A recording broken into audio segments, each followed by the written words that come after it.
ናኩቶ ለገባሬ ሰናያት ላሌነ እግዚአብሔር መሐሪ። በስመ አብ ወወልድ ወመንፈስ ቅዱስ አሐዱ አምላክ አሜን። ለእኛ በጎ ነገርን የሚያደርግ ይቅር ባይ አባታችን እግዚአብሔርን እናመሰግናለን። ክቡር አባታችን ሊቀ ጉባኤ አባ ሰላማ ታላቁ የወንጌል ገበሬ የልማት አባት የዚህ የመንጋው ጠባቂ ክቡር ሊቀ ስዩማን እንየው የዚህ ታላቁ ደብር ዋና ጸሐፊ እንዲሁም ክቡር መላከ ሰላም ቆሞስ አባ ታደለ የደብሩ ስብከተ ወንጌል ኃላፊ፣ የተከበራችሁ ሊቃውንተ ቤተ ክርስቲያን እንደየማዕረጋችሁ በዝማሬ አገልግሎት አብራችሁ የምትራዱ ወንድሞች፣ የእግዚአብሔር ቤተሰቦች፣ የእናታችን የእመቤታችን የቅድስት ድንግል ማርያም የአስራት ልጆች ወንዶቹም ሴቶቹም በልዑል እግዚአብሔር ፍጹም ሰላም እንደምን አደራችሁ? ለምስጋና አንደበታችንን የከፈተ ለቃሉ ልቦናችንን ያዘጋጀ በአካልና በሐሳብ ከዓለም ተለይተን ከእርሱ ጋር አንድ ወደምንሆንበት ወደዚህ የምሕረት አደባባይ የጠራን የሰበሰበን የአባቶቻችን አምላክ የእኛም አባትና አምላክ ቅዱስ እግዚአብሔር ስሙ ለዘላለም የተመሰገነ ይሁን። እግዚአብሔርን ያየንባት የድኅነታችን ምክንያት የንጽሕናችን መሠረት አምላክ ወላዲተ አምላክ ምስጋና ይድረሳት። እንደየክብራቸው እንደየማዕረጋቸው ለቅዱሳኑ ክብር ምስጋና ይሁን፣ አሜን። መኑ ውእቱ ገብር ኄር፣ ቸር አገልጋይ ማን ነው? ዛሬ በቤተ ክርስቲያናችን ስርዓት በመላው ዓለም የኢትዮጵያ ኦርቶዶክስ ተዋሕዶ ቤተ ክርስቲያን ባለችበት የሚሰበከው ወንጌል፣ የሚቀደሰው ቅዳሴ፣ የሚዘመረው ዝማሬ ይህንን በተመለከተ ነው። ታሪኩ የሚገኘው በማቴዎስ ወንጌል ምዕራፍ 25 ቁጥር 14 ጀምሮ ነው። የማቴዎስ ወንጌል ምዕራፍ 24 እና ምዕራፍ 25 ዕለተ ምጽአትን የክርስቶስን ዳግም መምጣት የሰው ልጆች በግራና በቀኝ ለፍርድ መቆምን የተመለከተ ነው እና ዛሬ ጌታ በምሳሌ ይህንን ቃል አስተምሮናል። አንድ ባለጠጋ ነጋዴ ወደ ሩቅ አገር ሊሄድ ያሰበ ይመስላል እና ባሪያዎቹን አገልጋዮቹን ጠርቶ ለአንዱ 5 ለአንዱ 2 ለሌላው 1 መክሊት እንደየአቅማቸው ሰጣቸው። ተመልሶም ከብዙ ጊዜ በኋላ መጣ። የሰጣቸውን ጠራቸው፣ በፊቱም አቁሞ ጠየቃቸው። 5 ሰጥቼህ ነበር፣ ስሰጥህም ዝም ብዬ አልሰጠሁም። ወጥተህ ወርደህ ጥረህ ግረህ አትርፍበት ነው ያልኩ። አተረፍክን ይለዋል። አዎ ጌታ ሆይ ይላል ያ ትጉ። ወጥቼ ወርጄ በ5 5 አትርፌአለሁ ይላል። ኦ ገብር ኄር ወምእመን ዘበውህድ ምእመነ ኮንከ ዲበ ብዙ ሰይመከ ዘበህዳት ምእመነ ኮንከ በጥቂቱ ታምነሃል። አንተ ከዚህ በኋላ በብዙ ብትሾም ይገባሃል ብሎ ይሾመዋል። ባለ ሁለቱንም ይጠራዋል፣ ይጠይቀዋል። አትርፎ በፊቱ እንደቆመ ይናገራል። እሱንም እንደዚሁ በብዙ ሾመሃለሁ ይለዋል። ባለ አንዱንም ይጠራዋል፣ ይጠይቀዋል። የሚናገረው ግን ስላላተረፈ ስላልሰራ የእሱን ድካም ወደ ሰጩ አድርጎ አንድ ነው የሰጠኸኝ፣ እነግዳለሁ ብዬ በወጣ ወንበዴ ቢቀማኝ እንድትከሰኝ አውቄ አንተ ይለዋል። ያልዘራኸውን የምታጭድ ያልበተንከውን የምትሰበስብ መሆንን አውቄ ኖ ቀብሬ ይችኑ አንዷን ጠብቄ እንሆ ይለዋል። አንተ ክፉ አገልጋይ፣ ክፉ ባሪያ፣ እኔን በዚህ ጠባይ ታውቀኛለህ? ጥርስ ማፋጨት ወዳለበት ወደዛ ትጣላለህ። ያንተ የሰነፉን የደካማውን ለብርቱዎችና ለትጉዎች ሊጨመርላቸው ይገባል ብሎ ከሱ ቀምቶ ላለው ይጨመርለታል ብሎ ይሰጣል። ይሄ ባጭሩ የዛሬው ወንጌል ነው። በዚህ ወንጌል ውስጥ ሁላችንም ራሳችንን መፈለግ ነው። አሁን እነዛ ባለ ታሪኮች ዛሬ ከኛ ጋር የሉ። የዛሬው የታሪክ ባለቤቶች እኛ ነን። ይሄ ወንጌል ሲነገር እኔ የት ጋ ነኝ፣ እኔ ማን ነኝ ማለት ነው የሚያስፈልገው። በመጀመሪያ አምላካችን እግዚአብሔር ለሁላችንም ሰጥቶናል።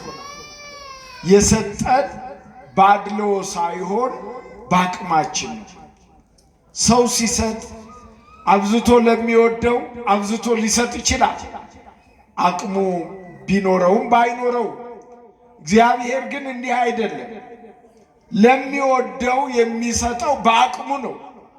አንድ ሰው እንደው መኪና ቢኖረው፣ የጭነት መኪና ቢኖረው፣ መኪናውን የሚጭነው የመኪናው አቅም በሚችለው ነው። ከዛ በላይ ካለፈ መኪናው ይጎዳበታልና ለንብረቱ ሲል ከአቅም በላይ እንደማይጭኑ ንብረቱን ስለሚወድ እግዚአብሔር እኛን ስለሚወደን ከአቅማችን በላይ አይሰጠንም። ስለዚህ ዛሬ የተሰጠን እግዚአብሔር ስላለቀበት እኛ ላይ ሲደርስ አቋርጦ አይደለም ያሳነሰው፣ ወይም እግዚአብሔር አድሎ ስላለበት አይደለም ለኛ ያሳነሰው። ለአንዳንዶቻችን እንደሚመስለን ለአንዳንዶቻችን ጥቂት የተሰጠን እግዚአብሔር ንፉግ ስለሆነ አይደለም፣ እግዚአብሔር አቅማችንን ስለሚያውቅ ነው። ስለዚህ በተሰጠን ነገር ሁላችንም እኩል እንደተሰጠን አድርገን እግዚአብሔርን ልናመሰግን ይገባል። ምክንያቱም እግዚአብሔር የሰጠን ለኛ በምንችለው መጠን ስለሆነ።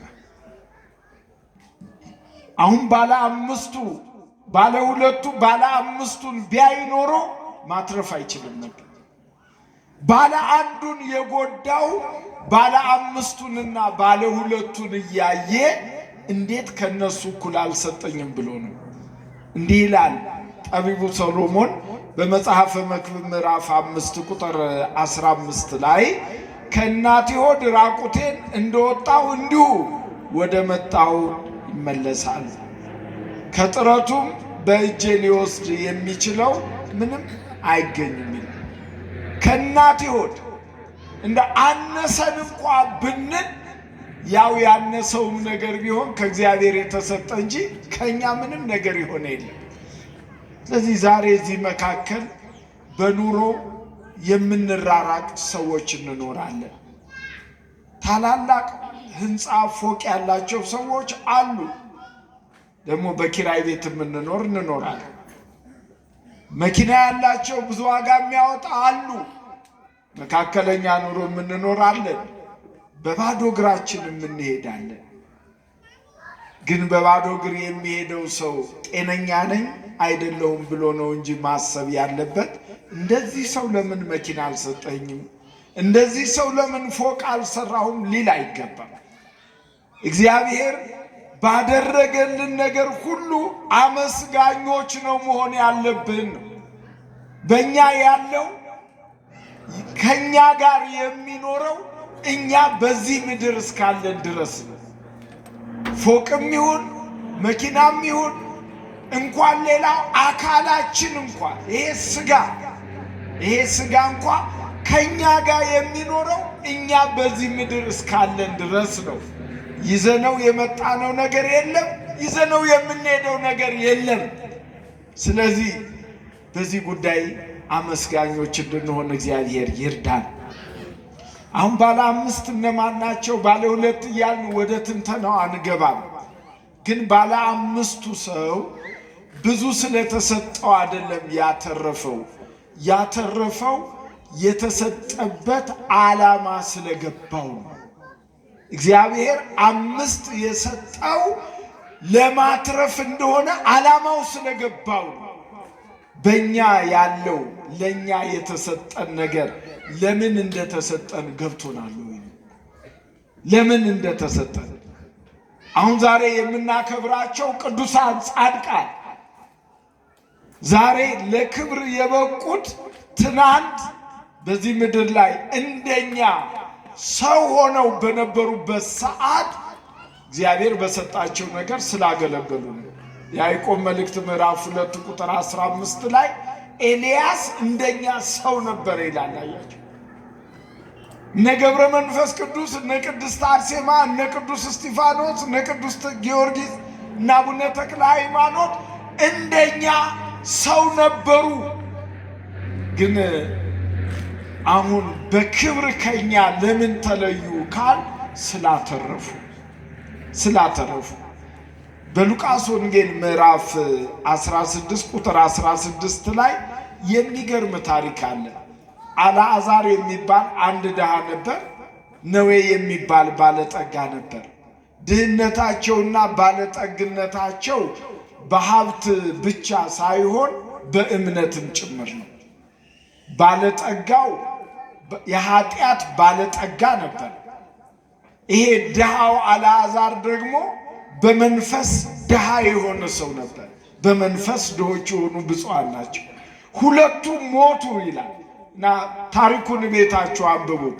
እና ያ ነዌ የሚባለው በኃጢአት ባለጠጋ የነበረው ሰው በሲኦል ሆኖ በመንፈስ ድሃ የሆነውን አልዓዛር በአብርሃም እቅፍ አየውና አብርሃም አባታችን ሆይ አለው፣ እባክህ አልዓዛርን ላክልኝ በጣቱ ውሃ ነክቶ ምላሴን ያረጥብልኝ ዘንድ ብሎ ጠየቀው ይላል።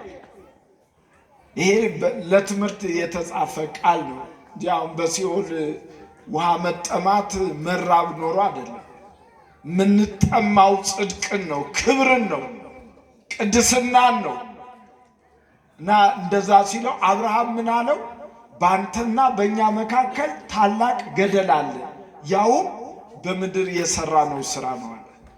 አሁን በባለ አምስት በባለ ሁለቱ እና በባለ አንዱ መካከል ታላቅ ገደል አለ። በተሰጣቸው አላተረፉ። አሁን ምን አተረፋችሁ? መንግስት በአመት ይሄን ምን አተረፍክ ይላል። ያተረፍከውን ቀንሰህ ብትናገር በራሱ ግምት ግብር ያስከፍላል።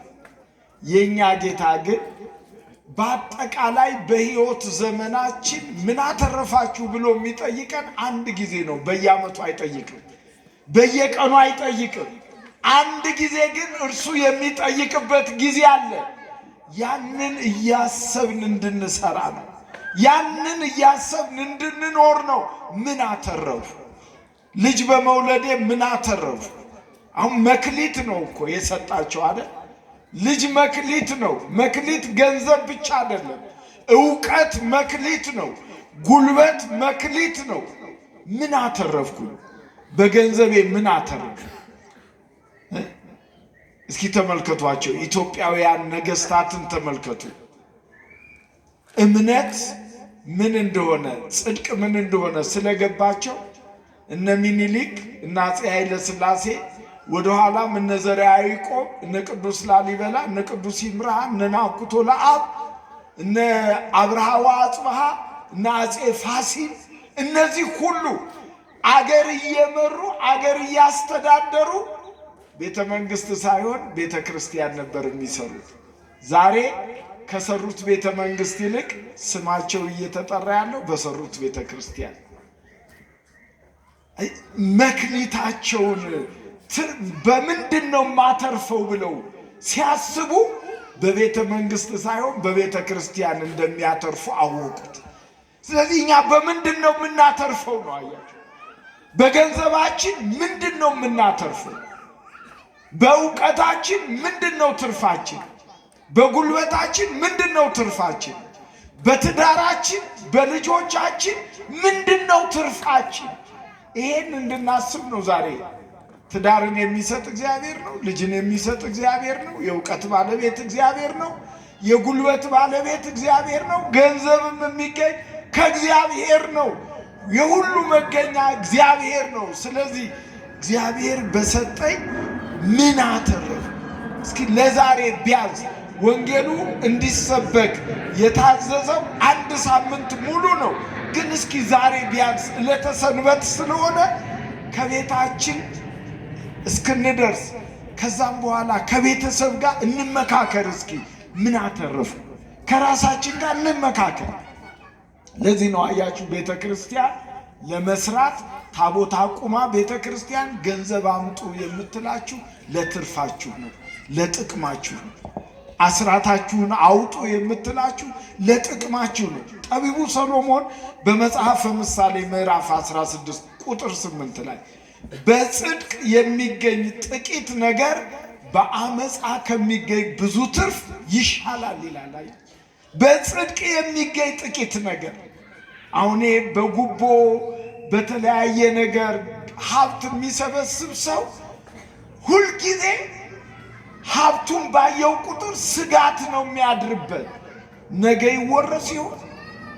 ነገ እነዚህ የበደልኳቸው ሰዎች እኔን ይገሉኝ ይሆን እያለ በስጋት። ለዚህ ነው በጽድቅ የሚገኝ ጥቂት ነገር በአመፃ ከሚገኝ ብዙ ነገር ይበልጣል። ትርፋማ ሲባል ብዙ ማትረፍ አይደለም፣ በተሰጠው ልክ ማትረፍ። እግዚአብሔርን በመፍራት ቃሉን በማስተዋል እነዚህ ሰዎች ባለ 5ቱና ባለ 2 ትርፋማ የሆኑት 5ቱና 2ቱ መክሊት ሲሰጣቸው አብሮ የተነገራቸውን ቃል በማሰብ ነው። አሁን ቤተ ክርስቲያን የምትነግራችሁን የእግዚአብሔር ቃል ሁልጊዜ የምታስቡት ከሆነ እናንተ ትርፋማ ትሆናላችሁ። ቅዱስ ዳዊት በመዝሙር 1 ላይ ቁጥር 1 ላይ ወዘህጎ ያነብብ መዓልተ ወይ ሌሊተ ወይ ከውን ከመጽ እንተ ትክልተ ሀበ መዋዘን እንተ ትውፍሬ ሀበበ ጊዜያ ወቆጽላኒ ይትነገር ወኩሎ ዘገብረ ይፈጽም።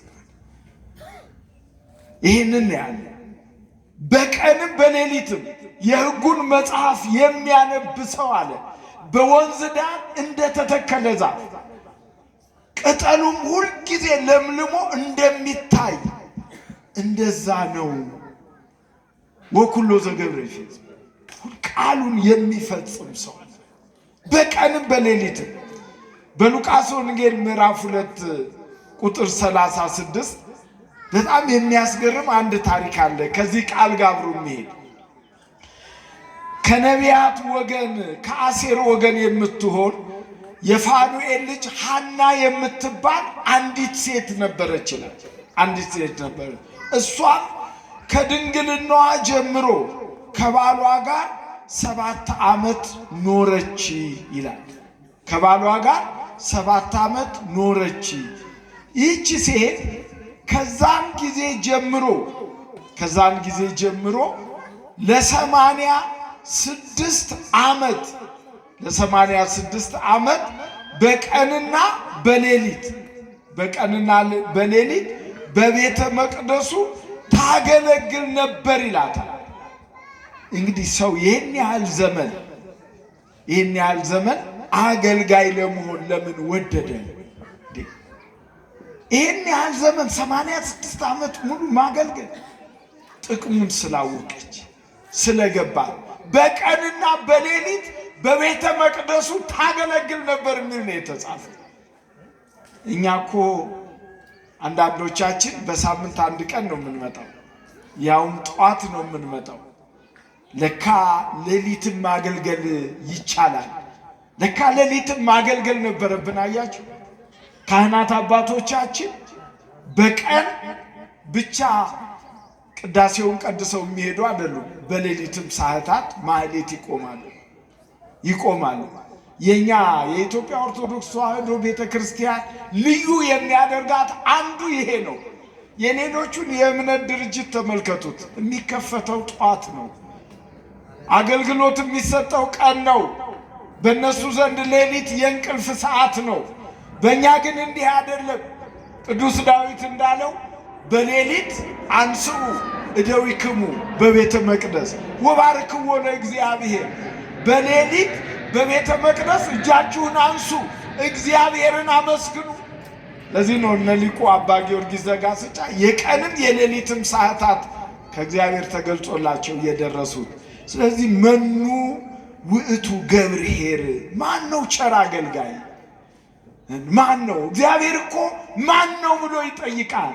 እኔ ነኝ የሚል ሰው ይፈልጋል። እኔ ነኝ የሚል በትንቢተ ኢሳይያስ ምዕራፍ 6 ላይ እቤታችሁ አንብቡት ታሪኩን።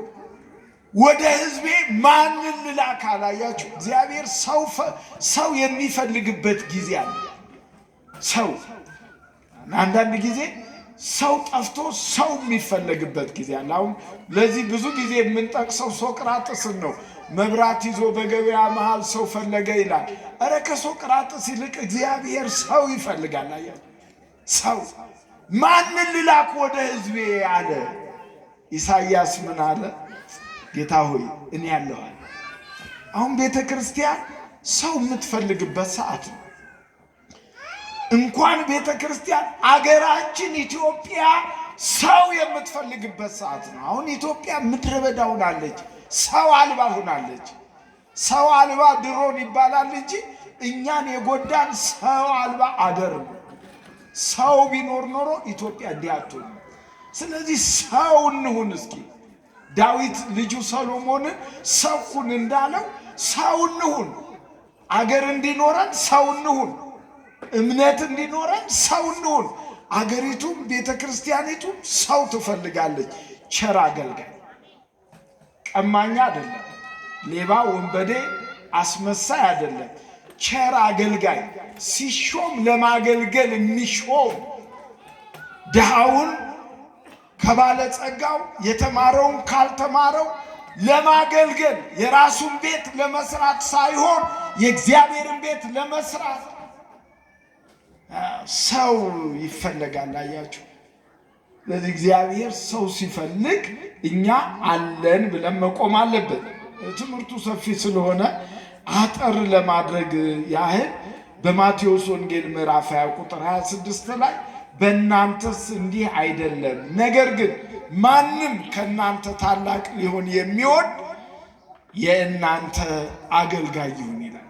አሁን ሁሉም ሰው ታላቅ መሆን ይፈልጋል። ታላቅ ለመሆን ታላቅ የሚያደርገው ሰውን አገልጋይ መሆን ነው። እመቤታችን ቅድስት ድንግል ማርያም በሉቃስ ወንጌል ምዕራፍ 1 ቁጥር 49 ላይ ምንድነው ያለችው? ነያ አመቱ ለእግዚአብሔር፣ እኔ የእግዚአብሔር እናቱ ነኝ ከማለት ይልቅ እኔ የእግዚአብሔር ባሪያው ነኝ፣ አገልጋይ ነኝ አለች። አገልጋይነት ታላቅ ያደርጋል፣ የበለጠ ታላቅ ያደርጋል። አያችሁ፣ ጌታ ወደዚህ ምድር ሲመጣ ለደቀ መዛሙርቱ ምንድን ነው ያለው? ላገለግል እንጂ ሊያገለግሉኝ አልመጣሁም ነው ያለው። ስለዚህ ዛሬ ማን ያገልግል? ከታች ጀምሮ ከእድር ዳኝነት ጀምሮ እስከ ላይ ድረስ የተሾመው ሁሉ ተገልጋይ ሆነ። ማን ያገልግል? ማን ያገልግል? ወገኖች የሚፈለገው አገልጋይ ነው። ያለው ደግሞ በምድሪቱ ላይ ጠቅላላ ተገልጋይ ነው። አልተገናኘም እኮ በቋንቋ ከእግዚአብሔር ጋር አልተገናኘንም። ስለዚህ ቸር አገልጋይ ማን ነው ይላል። ቸር አገልጋይ ማን ነው? ጌታ ወደ ቤታችን የሚመጣው እኮ አገልጋይ መሆናችንን ሲያይ ነው። ዛሬ ማርታ ማርያምና አልዓዛር የሚታሰቡበት ቀን ነው። በማርቆስ ወንጌል ምዕራፍ 9 ቁጥር 35 ላይ፣ በሉቃስ ወንጌል ምዕራፍ 11 ላይ ታሪካቸው በሰፊው ይነገራል። በዮሐንስ ወንጌልም ምዕራፍ 11 ላይ እንዲሁ እና እነዚህ ማርታና ማርያም ጌታ ወንጌል ሲያስተምር ውሎ ሊያድር የሚሄደው ወደ ማርታና ማርያም ቤት ነበር። ብዙ እኮ ከነሱ የተሻለ ኑሮ ያላቸው ሰዎች አሉ። ግን ያንን ቤት ለምንድን ነው የመረጠው? አገልጋዮች ነበሩ። አገልጋዮች ነበሩ። ማርታ ጌታ ወደ ቤት ሲገባ ወደ ጓዳ ገብታ ለእንግዳ የሚያስፈልገውን ታዘጋጅ ነበር። ማርያም ደግሞ ከእግሩ ስር ቁጭ ብላ ትማር ነበር። እንደውም በሽቱና በእንባ እግሩን ታጥበው ነበር ይላል። እና አገልጋዮች ስለሆኑ ዕለት ዕለት ወደ እነሱ ቤት ይሄድ ነበር ይላል። ወደ እኛ ቤት ጌታ እንዲመጣ ከፈለጋችሁ አገልጋይ እንሁን። በገንዘባችን ቤተ ክርስቲያንና ድሆችን የምናገለግል እንሁን።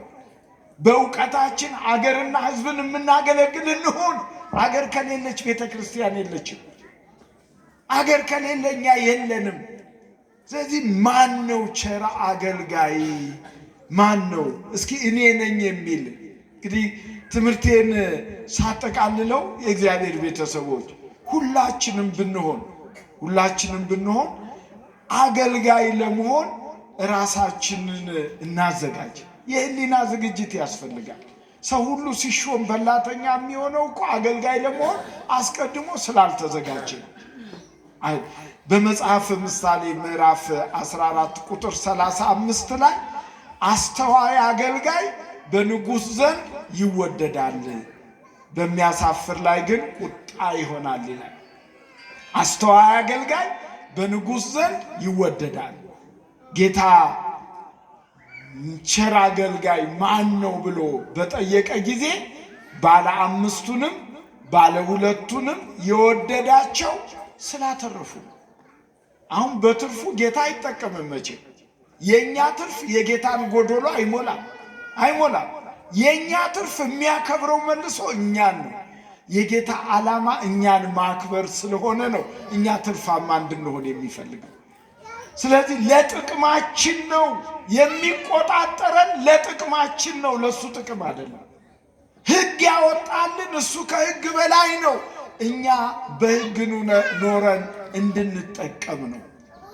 ባጭሩ ባለ አንዱን መክሊት እንየው። ባለ አንዱ መክሊት አይኖቹ የሰዎች ስጦታ ላይ የተገለጡ ነበሩ። የራሱን የማያይ አይን ነበረው።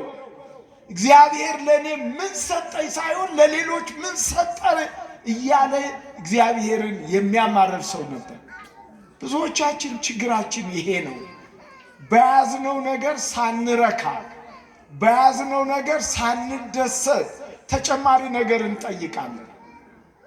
ነገ ያልነበረን ነገር እንዲጨመርልን እኮ ዛሬ በተሰጠን ነገር አመስጋኞች መሆን አለብን። እናንተ እንኳ አሁን በር ላይ ያሉ የኔ ቢጤዎች ዘወትር የሚቀመጡ አሉ። 1 ብርና 2 ብር ስንሰጣቸው እግዚአብሔር ይስጥልኝ የነፍስ ዋጋ ያርግልኝ የሚለንን ሰውና ስንሰጠው ይሄን ነው የምትሰጠኝ የሚለን ሰው ቢኖር በሚቀጥለው ቀን እኮ ይሄን ነው የምትሰጠኝ የሚለውን ሰው አልፈነው ስንሰጠው ለሚያመሰግነው ሰው ነው የምንጨምርለት አይደለም። እኛ ይሄንን የምናደርግ ከሆነ እግዚአብሔር ምን ሊያደርግ እንደሚችል ማሰብ እንዴት ያቅታል? ስለዚህ በተሰጠን ነገር እናመስግን። ለሌሎች ባደረገው ነገር አይናችን ምቀኛ አይሁን። እግዚአብሔርን እንደ አድሏዊ አንመልከት። ለእኛ የሰጠን በአቅማችን እንደሆነ እንወቅ። በተሰጠን እናትርፍ። እግዚአብሔር ሲጠይቀን ከተሰጠን ላይ እንስጥ፣ በተሰጠን ልክ እንስጥ። ይህንን የምናደርግ ከሆነ አንተ ቸር አገልጋይ እንባላለን። በብዙ ይሾመናል። መመስገን ብቻ አይደለም፣ ሌላ ከህሊና በላይ ከሰው ሐሳብ በላይ የሆነ ታላቅ ኃላፊነትና ሹመት ይጠብቀናል። ስለዚህ የእግዚአብሔር ቤተሰቦች ባለ አንዱ መክሊት እግዚአብሔርን እያማረረ አንዳንድ ሰነፎች አሉ። ምን አለ ኢትዮጵያ ውስጥ ሰው አድርገህ ከምትፈጥረኝ እንደው አሜሪካ አትክልት ብታረገኝ፣ ውሻ ብታረገኝ ይላል። አሜሪካ ያለውን ውሻ ከሱፐር ማርኬት ተገዝቶለት በእንክብካቤ እያየ ውሾቹን የሚንከባከቡት ሰዎች ለውሾቹ መልካም ያደርጋሉ። እነሱ ግን ከሰውነት ጠባይ ወጥተው የውሻቸውን ያህል ማሰብ አልቻሉም።